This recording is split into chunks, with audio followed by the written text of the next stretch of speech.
from Texas Station, North Las Vegas. It's the title matches of the 2019 Mojave Invitational, first of 5 invitationals for the season. The handicap title match is halfway through. Lindsey Grime playing Cameron Chris in a battle of JBT veterans. Cameron's got to win this match by 20, and as it stands, he leads by 5, so he's got a little bit more work to do. To their right, the scratch bowlers just beginning their practice shots as Harley Swaggart is taking on Alex Zeek for the title, who I believe were the 1 and 2 seeds, right? Yeah, so 1 and 2 survive all the way through triple elimination match play to get to each other. That doesn't happen very often. To their right, Zach Grime is polishing off a U17 title match victory over TJ Rock. He's got it. There's nothing TJ can do in his 10th frame. This is Chris in his 5th. Crash through the headpin leaves the 6. He made the spare last frame, but went over that little black line 60 feet away. A little foul action there. He would like to not do that any longer. Right, Brandon? All right, good, thanks. Like they're really going to hear that on camera. He's behind the line, folks. Way to go. Here you go. Yeah. There we go. Well, Faith Reed won a little camera time for her 3rd place finish. There she goes. There we go. There we go. Faith runs onto the shot. She was the cut and went all the way up to 3rd place today. Very good out of her.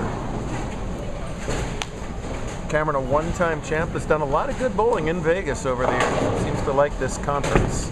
His 1 title came at South Point in a Mojave event. Throws a real good shot there, but leaves the 7 hanging.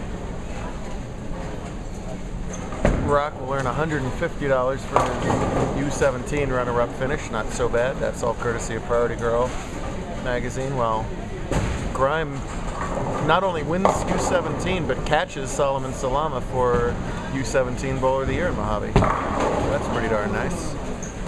Oh dear. Well, he's... Cameron is trying all sorts of different ways to make a spare, and out of the last 3, only one of them's legal. That's not good news. At all.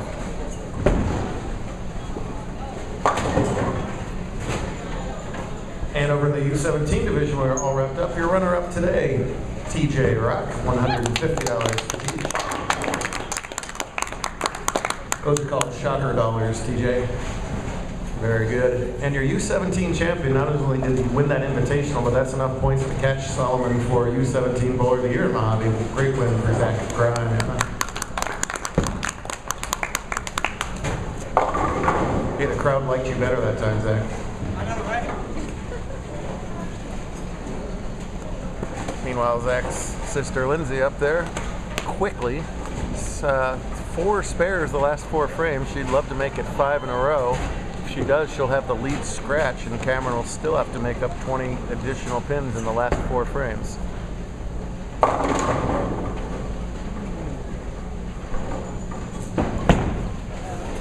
However, oh, she's using the Cameron Chris method of spare shooting there.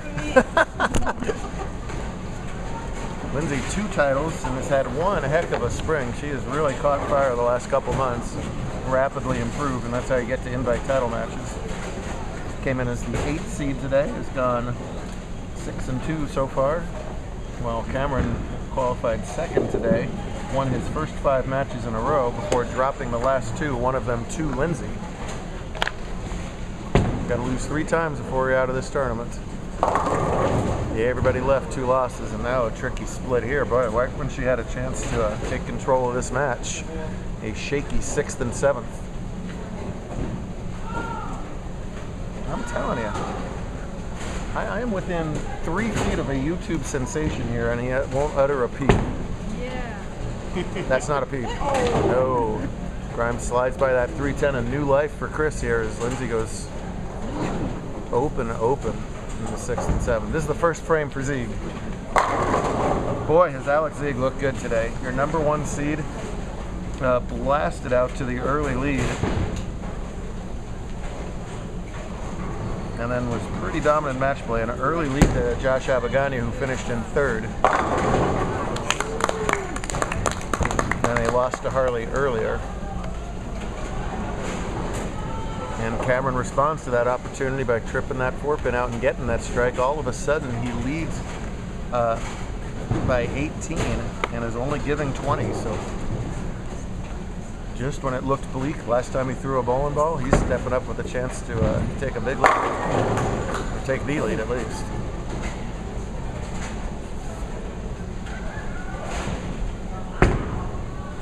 Pretty good ball. Yeah, I guess the light hit that time. The light hits have really been carrying well this weekend to Texas. Got one there in the 7th and 8th, and the match is totally flip-flopped in Chris's favor. How do you feel about that? I feel great. What's your statistical analysis of this match so far? Well, so far he's thrown really good balls, you know. Lindsay's also throwing really good balls, and we just have to hope for the best, you know. What adjustment should Grime make here in the 8th? Well, the ball's going a little bit inside, so probably either moving left or throwing her ball further outside. Brandon says move a 2-1 left. Let's see what Grime does. Did you tell her to miss the head pin by an arrow? I did not tell her anything of that sort. Okay, all right. Brandon Chris, ladies and gentlemen. What's your YouTube channel? You still have one? My YouTube channel is Fighterboy005, kids. Subscribe today. Get this kid viral. All even at double apiece over in scratch. Lindsay's got a real tricky combination spared here. Oh, wow. That's a great spare. Lindsey Grime with sass for days explains to the camera that she will always find a way. Oh, we're going to have fun playing this at her prom and her banquet 5 years from now. Up very quickly here in the 9th. Good shot. Come on. Oh! Something gets that 5 to trickle. A vicious, yeah. 3 in a row for Zeke to start out. Did you teach her? Where did he go? He's got the Vegas bloody nose. All right. Oh. It happens every time. Zach Grime bleeds for this sport. I thought it was going to be 1 weekend without it. I get him all the time too in Vegas, man. He'll do it. Yeah, especially South. Gigantic shot for Cameron Chris here in his 9th frame. Lindsay's got her strike in the 9th. Can Cameron respond? It hooks early. Boy, tell you what, that could have been 5 through the nose. He is thrilled to only see that 6-pin standing there. Could have been anything. Dad says stay behind the line.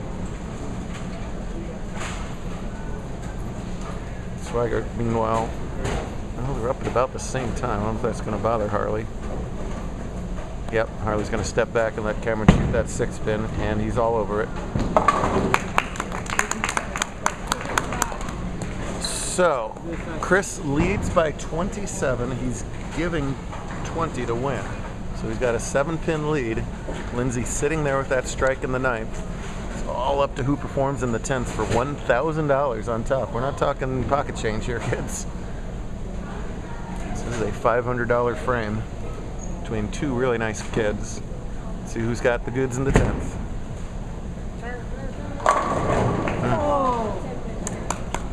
Pick it up. Decent shot, flat 10. Harley, a veteran move to regroup there while him and Cameron up at the same time. No! Doesn't get the dividend as he leaves pretty solid 6s. He's went to a harder and straighter line. He's really been fishing around lately the last couple games. Talk more about them in a little while. First, here's the big spare of the 10th. He's got it.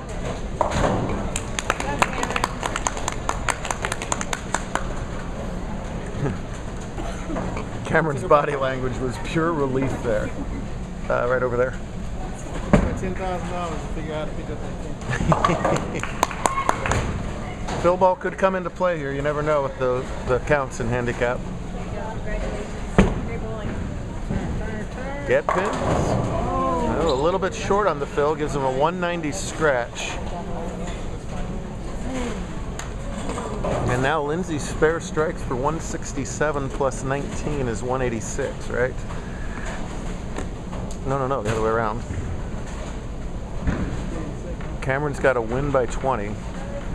to win, so Lindsay needs 171, right?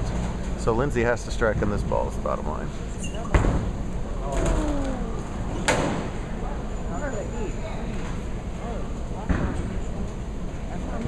Cameron has to win by 20, so a strike here should win it.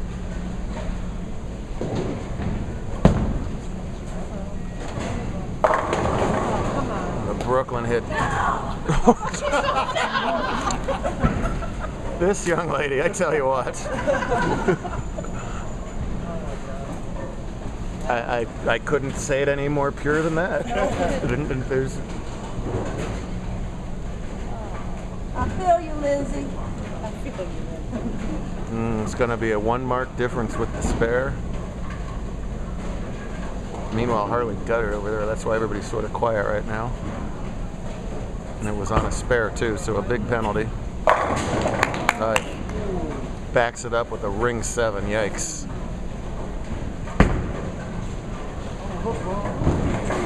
Grime will get the spare, but it doesn't matter. And what is a no for Lindsay is a yes for this guy.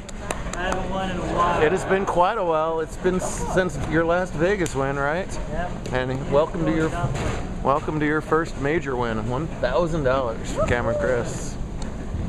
I'll pick you up.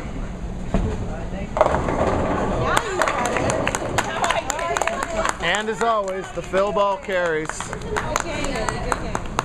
Two fantastic Californians, but yes, Lindsay, it is over yet. No, but I mean when we're against each other again. So you're already calling for the rematch? You literally do not know when things will shake. I'm getting this so on camera for your prom. I Yes. got you a gift. That's what you meant. Happy Mother's Day. That's what she meant. No. Oh my goodness. Did you shake his hand? Mom, I didn't do it. Oh. Oh! Oh, the blackmail material I have for Lindsay 5 years from now. That's at 10, right? Enjoy your teenage years, Mama.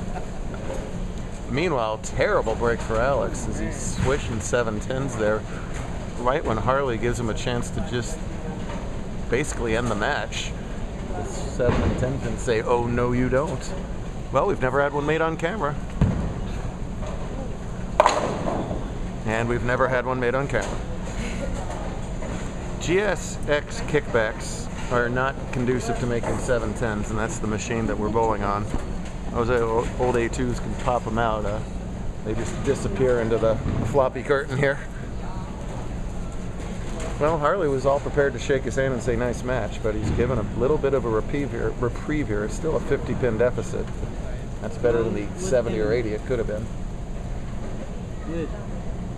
If anybody can come back, it is the lefty veteran, by far the active titles leader on tour. Gee whiz, by about 30, right? Sitting at 48. Guess that's 4 dozen.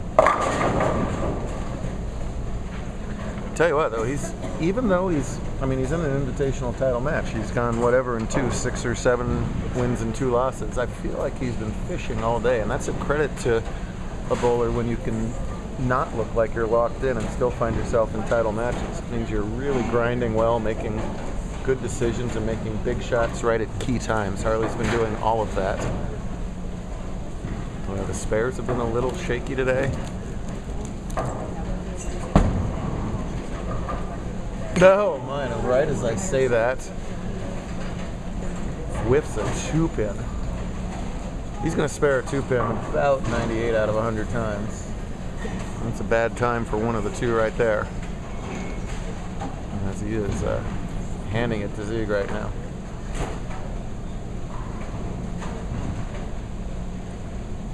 It's the end of Mojave season, but the tour rolls right on with another huge weekend next weekend.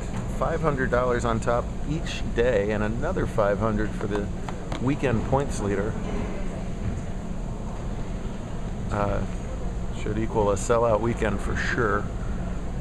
If you're watching this, get your reservations in. Harley's only got 227 max. Boy, just doesn't appear to have the break point controlled at all right now. That was another ball change. It is tough to make multiple ball changes in one game. She only got 5 frames per lane. And the second ball change it's almost like getting an extra practice ball. They got 2 practice balls on each lane, and obviously didn't find anything then. You never know what's going to happen. Alex could leave 6 consecutive pocket 7-10s. Not really. Probably not. Hey! There we go. Crowd kind of quiet right now. We were hoping for a dogfight right here, but right now it's a mauling. Alex, not one of the biggest names on tour, but watch this guy. He is super, super talented. When he finds his look, he just hits it. When he's on his A game, he's as tough as anybody else. Won the mix-it-up format down at Mira Mesa earlier this year with Diego Luan. And he's getting a free ride here. Will he shake the 2? He, boy, rattles and shakes it and shivers it and shimmies it, and it will not fall. That's how you get extra hits, Brandon, with fancy language like that. All right.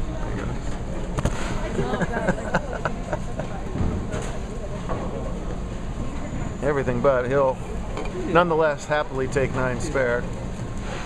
Just fill frames. Yeah.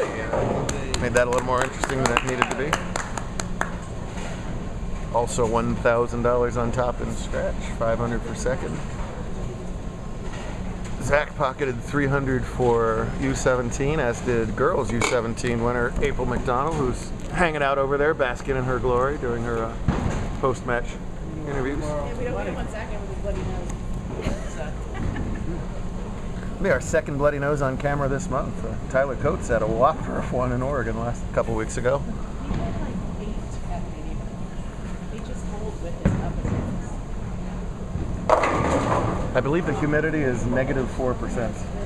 That'll do it. A little bit of the smoke from the bar and forget it. I did that this morning when I got balls this morning. It was all like, it was all But it didn't happen this time.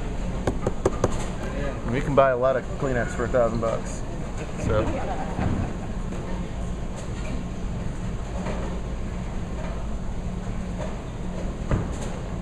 Good quality shot for Zeke. Kept it in play. Leaves himself another easy spare. He has it, but he also doesn't have this match locked up, and I guarantee you Harley knows that. These bowlers are so good that they can go from utterly lost to locked in. It just makes... He's going to have to make an educated guess here, because I don't think he knows exactly what he should be doing, but if he guesses right, he's got room here for 217, right? What is that put you? Yeah, 217, and Zeke only got a 215 pace. TPC by. Ain't gonna hurt.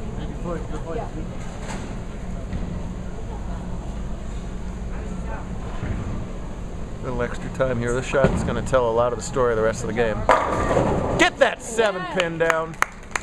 Had enough of you, 7-pin. Yeah, take that 7-pin.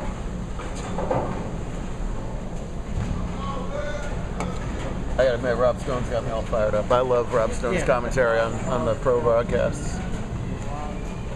Love the energy. Shout out to you. Alright, that was exactly what the doctor ordered for Swaggart here, but has to have this strike as well, or else he's going to run out of time. And if he gets it, he should let Alex know this is match game competition. Put a little something on this ball if he strikes.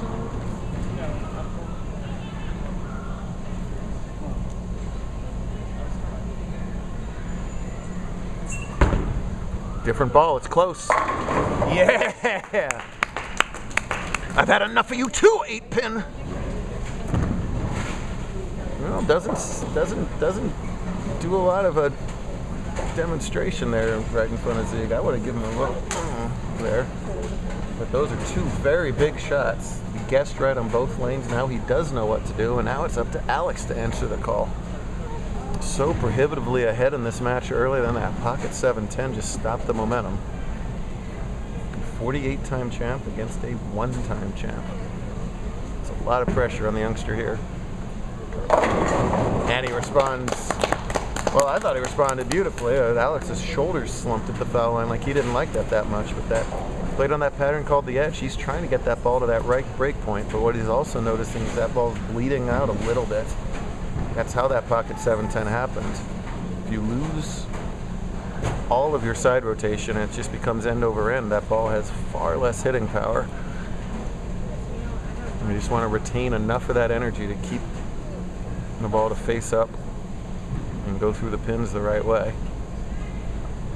If he strikes here, he'll at worst only need a mark in the 10th. Wait. Oh! That ball was way to the right, a little bit early, and he trips out the rack, and what a big break. Bowling changes so quickly. If Alex doesn't strike there and Harley does strike out, Zieg would need to double in the 10th. Now, Harley must strike out to make Zieg mark in the 10th.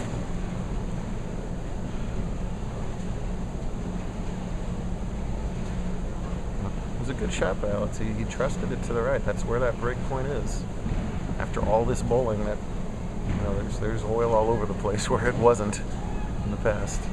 I expect this to be a good shot here from Swigert. The crowd goes silent, respectfully. Get there, ball. Yeah, you bet. If Harley doesn't win this match, and that's still definitely an if, he should be really proud of the way he finished. Because it looked like he had El Zilcho, and it was, you know, he had no other choice but just to commit to one last guess. And it's worked great for now.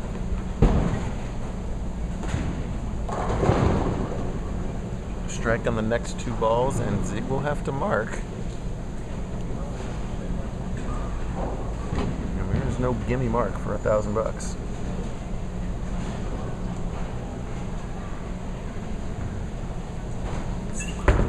Gotta have it. Get that pin over.